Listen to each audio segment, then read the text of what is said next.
This is Daily Blast Live. We're talking about what you're talking about. You all ready for this? This is a sham. No. Y'all, just stop. Get real. Welcome to DBL. Hello, Monday. Hello, panel. Hey. Hello, all of you out there. Good All to of us, all Okay. of you. Starting off strong. I haven't had coffee. It's going to be the name of my sitcom. All of you. All of you. Yes. Come on over, all of you. All right, welcome to DBL. We are starting today with the controversy surrounding WNBA player Caitlin Clark. If you haven't lived under a rock, you might have heard of her. She was the #1 draft pick this year, and since going pro, has helped the WNBA explode in popularity. So she's reportedly helped nearly quadruple the value of the TV rights. She inked a nearly $30 million endorsement deal with Nike. I think she has her own shoe coming out as well. But she's also sparked a big controversy, with some saying her popularity is due to her race, and it overshadows other, more established players. So here's what Stephen A. Smith had to say about it over the weekend. She is a white young lady, and she's been a magnet in a way that has benefited the league in ways that others have not, even though their efforts have been worthy and deserving of being as celebrated, if not even more celebrated. And it's a reminder that no matter how far we believe that we have advanced as a society, there's still such a long way to go, because in the end, if you're white, you're bright, you're right, and as a result, the shine comes your way in the eyes of a lot of people in America. Okay. She's also become a target for other players. I saw this too, like at last night's game when Caitlin was fouled by another rising star, Angel Reese, who hit her on the head as she went in for a layup. Reese said she was just going for the ball, which is just a gameplay, basically. So all of this focus on Caitlin has a lot of folks speaking out about it, including Charlamagne the God. Here's what he had to say about it on Real Time with Bill Maher. When people come into the league and they're like the biggest thing in college, isn't that a big deal? No, because A'ja Wilson was the biggest thing when she came out of South Carolina. That's where I'm from. So she was one of the biggest things when she came out of South Carolina, #1 draft pick. And she didn't get all of that. So what do you attribute that to? I mean, you're saying that's racism? No, I'm not saying it's racist. I'm just saying that I think A'ja Wilson has a point. And I think sometimes when, black women say certain things, we should listen, and especially her, because I'm not in her shoes. I don't know. But why was Serena Williams such a big star? Because people like that. They didn't not watch her because she was black, right? Yeah. Okay. So where are we with this? I don't know.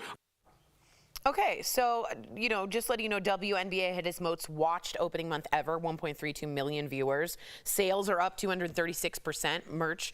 But Jamel Hill says we'd be naive if we didn't say race and sexuality played a role in her popularity. Go ahead. Erica, what do you think? Man, I would be remiss if I didn't say that we've been doing the show for 7 years, and this is one of the first WNBA stories that we've had having to do with the actual players. That being said, there was a very viral speech by Paige Bruckner. Bruckner, who I thought really did a great job. She was accepting her ESPY, and she said that, obviously this is on the backs of so many black female players who have come before me, and as we're telling these stories and these narratives, they need to be heard. And people said, is it appropriate? Like, a lot of people applauded her. I thought that it was a great point. And then a lot of people felt like, well, why do we need a white woman to speak on behalf of black women? I'm not obviously race plays a huge part of this. The point that was trying to be made by Bill Maher was the idea of, and I think Charlamagne the God said at one point, the idea that if someone is not the template in an arena, literally, then more eyeballs are on the situation. I do appreciate the fact that there is controversy, eyeballs, there's a narrative that is attracting people to the WNBA. We've heard more about the WNBA in the past, few months than we have ever. Yeah. So, of course, there's a lot of work that needs to be done.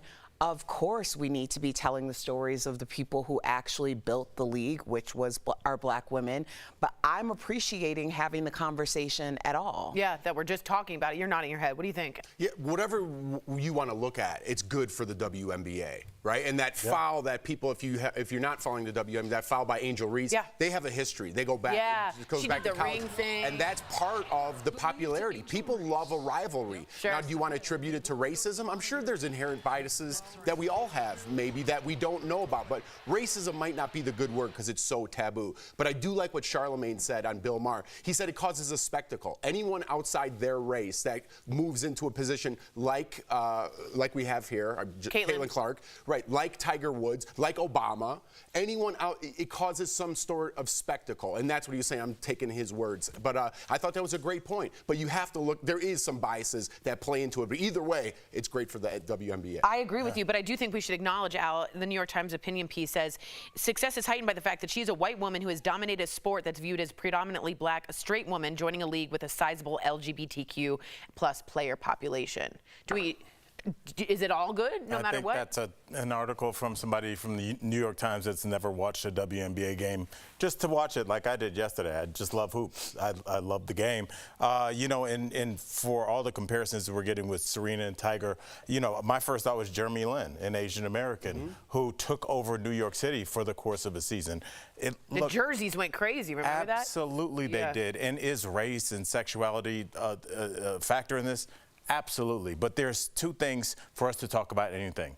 We need to be told when to watch. When we watch it, we need to see something. When you turn Caitlin Clark on when she was in college, she put on a show. The year before, when Angel Reese and LSU played her, which I was watching as a fan, didn't care about race, it was a great game. Angel Reese and her team beat them, which set this rivalry up.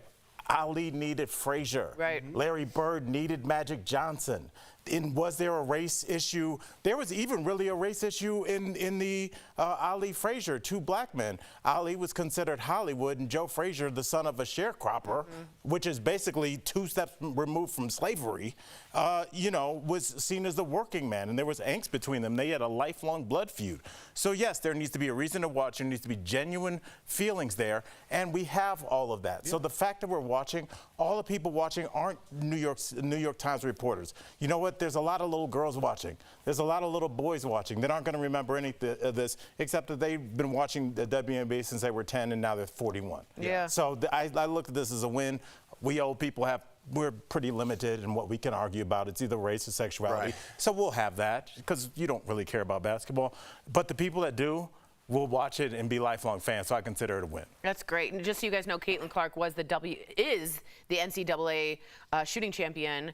Scoring for champion. For men, shooting champion, but for men and women, which is incredible. And I'm excited to see she and Angel Reese take it to another level. And it's also highly competitive, good basketball. Exactly. The crowds are there. The games are hype. I was watching. It was a great game. Yeah. All right. Let us know what you think. Coming up on DBL, we're talking with actor Danny Pino all about transporting back to the 70s for a new crime drama. He and Jeff had a bromance a little bit. And we're talking about how the stars celebrated Father's Day, including a very touching tribute to one Mr. Bruce Willis.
Welcome back to DBL. Some stars posted about how they celebrated Father's Day on Sunday. I'm a star.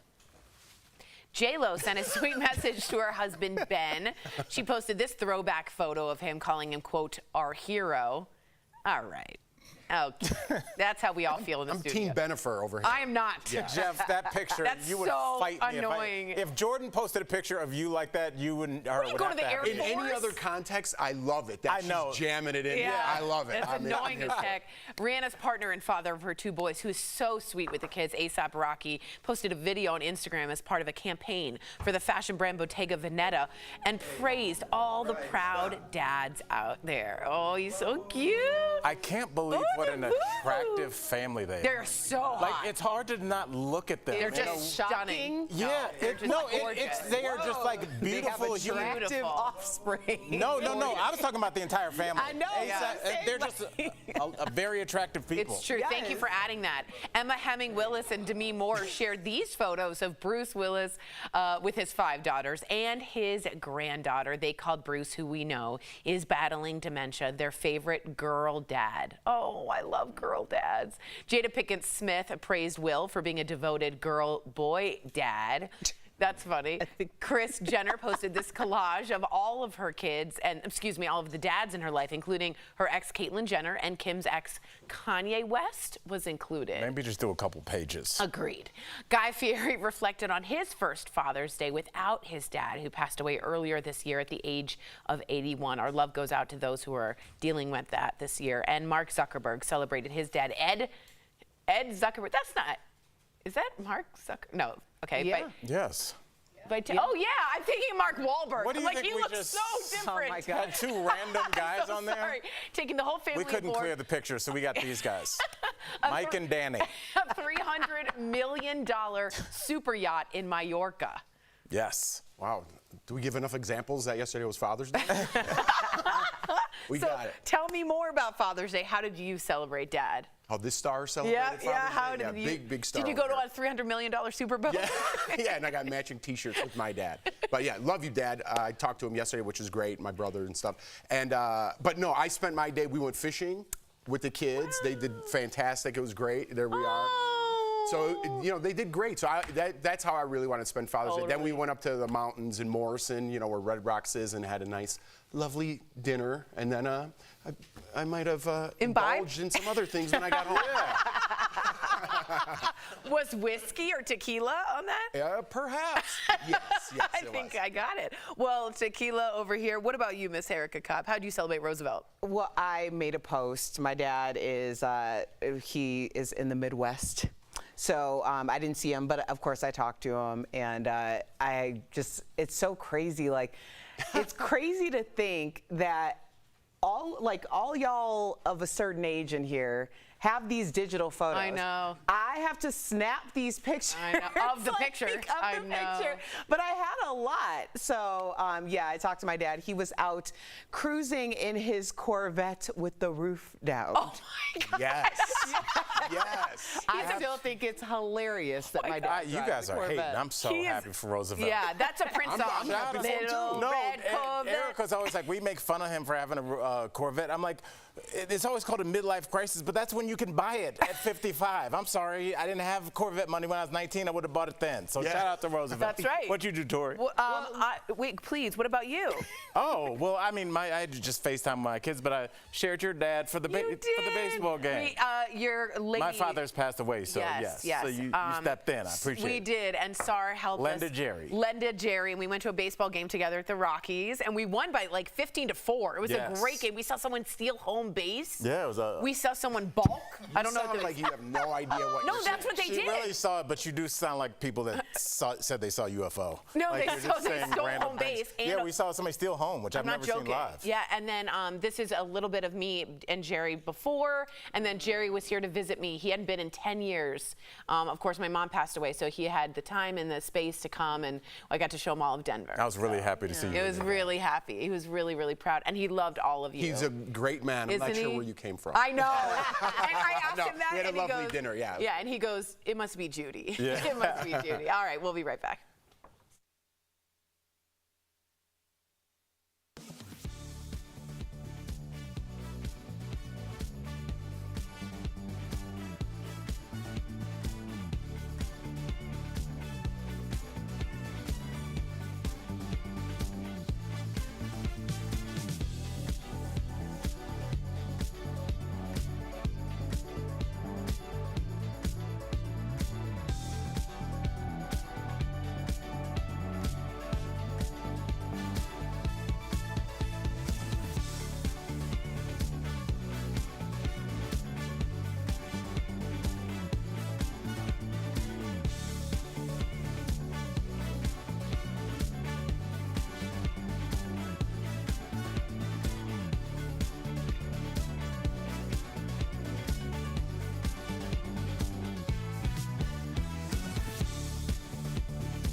Welcome back. You know him from his roles on shows like Cold Case and Law & Order SVU. And now Danny Pino is taking on the role on the other side of the law in the new series Hotel Cocaine.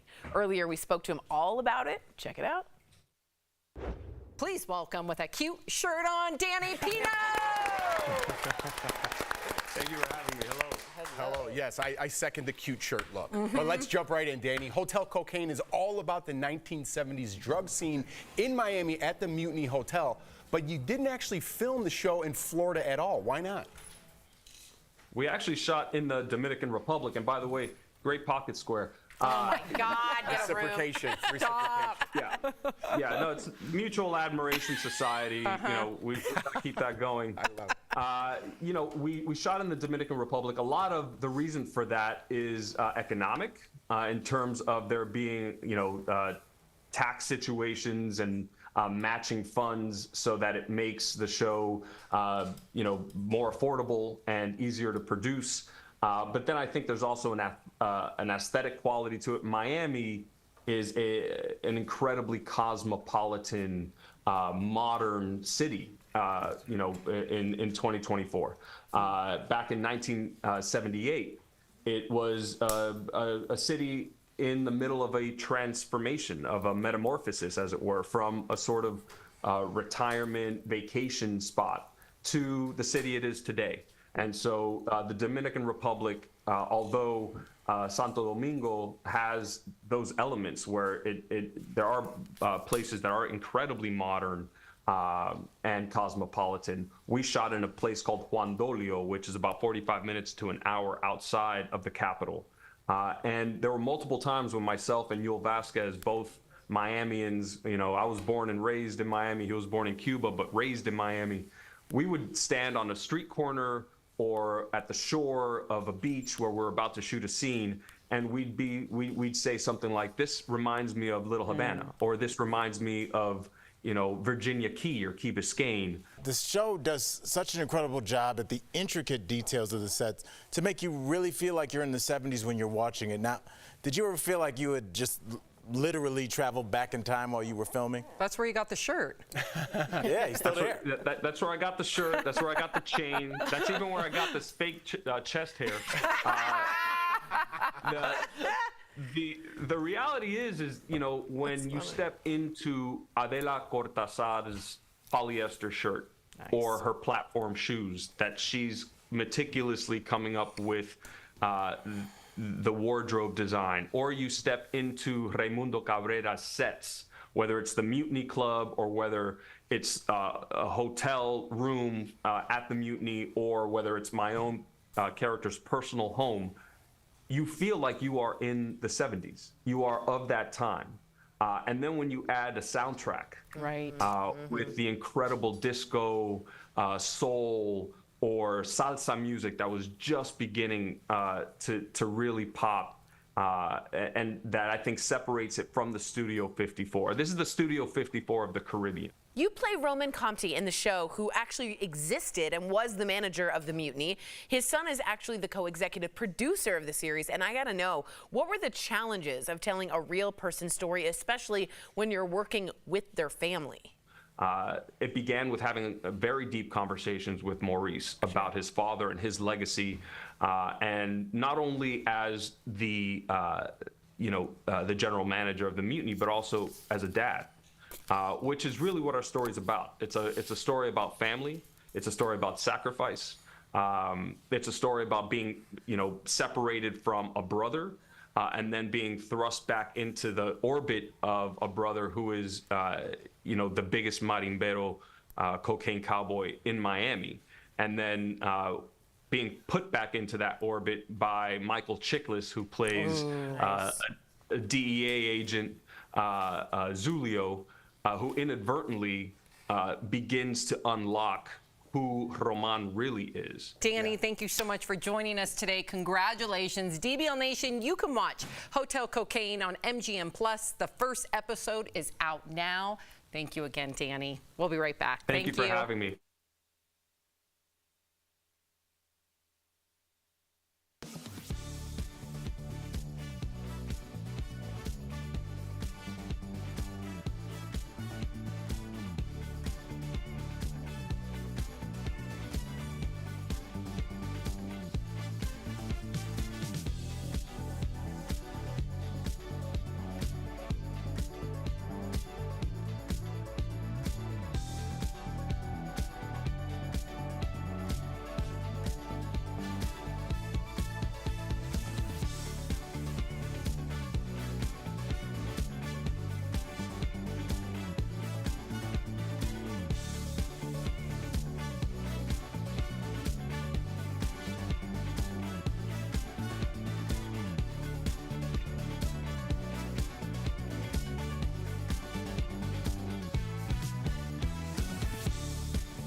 The Caribbean is calling you.